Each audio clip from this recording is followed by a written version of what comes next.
ವಾಲ್ಮೀಕಿ ನಿಗಮ ಹಗರಣ ಸಂಬಂಧಿಸಿದಂತೆ ಸಚಿವ ಬಿ ನಾಗೇಂದ್ರ ಅವರನ್ನು ಸಂಪುಟದಿಂದ ಕೈಬಿಡುವಂತೆ ಒತ್ತಾಯಿಸಿ ಬಿಜೆಪಿ ಇಂದು ಪ್ರತಿಭಟನೆ ನಡೆಸಿತು.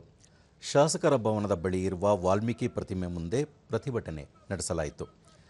ಬಿಜೆಪಿ ರಾಜ್ಯಾಧ್ಯಕ್ಷ ಬಿವೈ ವಿಜಯೇಂದ್ರ, ವಿಧಾನಸಭೆ ಪ್ರತಿಪಕ್ಷ ನಾಯಕ ಆರ್ ಅಶೋಕ, ವಿಧಾನ ಪರಿಷತ್ ಪ್ರತಿಪಕ್ಷ ನಾಯಕ ಛಲವಾದಿ ನಾರಾಯಣಸ್ವಾಮಿ ನೇತೃತ್ವದಲ್ಲಿ ಧರಣಿ ಕೈಗೊಳ್ಳಲಾಯಿತು. ಈ ವೇಳೆ ಪ್ರತಿಭಟನಾ ನಿರತರು ಕಪ್ಪು ಟಿ ಶರ್ಟ್ ಧರಿಸಿ ತಮ್ಮ ವಿರೋಧ ವ್ಯಕ್ತಪಡಿಸಿದರು. ಸಚಿವ ಸ್ಥಾನದಿಂದ ನಾಗೇಂದ್ರ ಅವರನ್ನು ಕೈ ಬಿಡುವವರೆಗೆ ಹೋರಾಟ ಮುಂದುವರಿಯಲಿದೆ ಎಂದು ಬಿಜೆಪಿ ನಾಯಕರು ತಿಳಿಸಿದರು.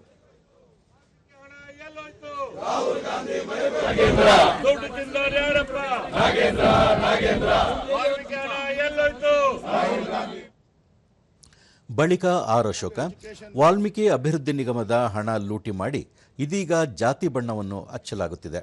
ಭ್ರಷ್ಟಾಚಾರವನ್ನು ರಕ್ಷಣೆ ಮಾಡಲು ಕಾಂಗ್ರೆಸ್ ಹೈಕಮಾಂಡ್ ಪ್ರೇರೇಪಿಸುತ್ತಿದೆ. ಹೀಗಾಗಿ ರಾಜ್ಯ ನಾಯಕರು ಸಚಿವ ನಾಗೇಂದ್ರ ಬೆಂಬಲಕ್ಕೆ ನಿಂತಿದ್ದಾರೆ ಎಂದು ಆರೋಪಿಸಿದರು. ಮೂರು ಚಾರ್ಜ್ ಶೀಟ್ ಇದೆ, ಮೂರರಲ್ಲೂ ನೀವೇ ಅಪರಾಧಿ.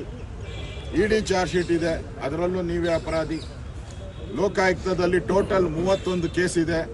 ಆ ಎಲ್ಲ ಕೇಸಲ್ಲಿ ಒಂದರಿಂದ ಆ ಸೀರಿಯಲ್ ನಂಬರ್ಗಳು ಎಷ್ಟವಲ್ಲ, 1, 2, 3, 4, 5 ಎಲ್ಲದರಲ್ಲೂ ಒಂದೊಂದು ಚಾರ್ಜ್ ಶೀಟಲ್ಲೂ ಒಂದೊಂದು ಏನೋ ಸ್ಟೇಜು ಇವ್ರದ್ದು. A1, A2, A3, A4, A5 ಹಿಂಗೆಲ್ಲ ಒಂದೊಂದು ಚಾರ್ಜ್ ಶೀಟಲ್ಲೂ ಒಂದೊಂದು ರ್ಯಾಂಕ್ಗಳನ್ನು ಕೊಟ್ಟಿದ್ದಾರೆ ಎಲ್ಲ ಮೀಡಿಯಲ್ಲೂ. ಪ್ರತಿಭಟನೆಯ ಬಳಿಕ ಕಪ್ಪು ಟಿ ಶರ್ಟ್ ಧರಿಸಿಯೇ ವಿಧಾನಸಭೆಗೆ ಆಗಮಿಸಿದರು. ಈ ವೇಳೆ ಸದನದೊಳಗೆ ಪ್ರವೇಶಿಸಲು ಪ್ರಯತ್ನಿಸಿದಾಗ ಮಾರ್ಷಲ್ಗಳು ಬಿಜೆಪಿ ನಾಯಕರನ್ನು ತಡೆದರು. ಈ ಸಂದರ್ಭದಲ್ಲಿ ಮಾತಿನ ಚಕಮಕಿ ನಡೆಯಿತು. ಆದರೂ ಬಿಜೆಪಿ ಸದಸ್ಯರು ಸದನದೊಳಗೆ ಪ್ರವೇಶಿಸಿದ ಘಟನೆ ನಡೆಯಿತು.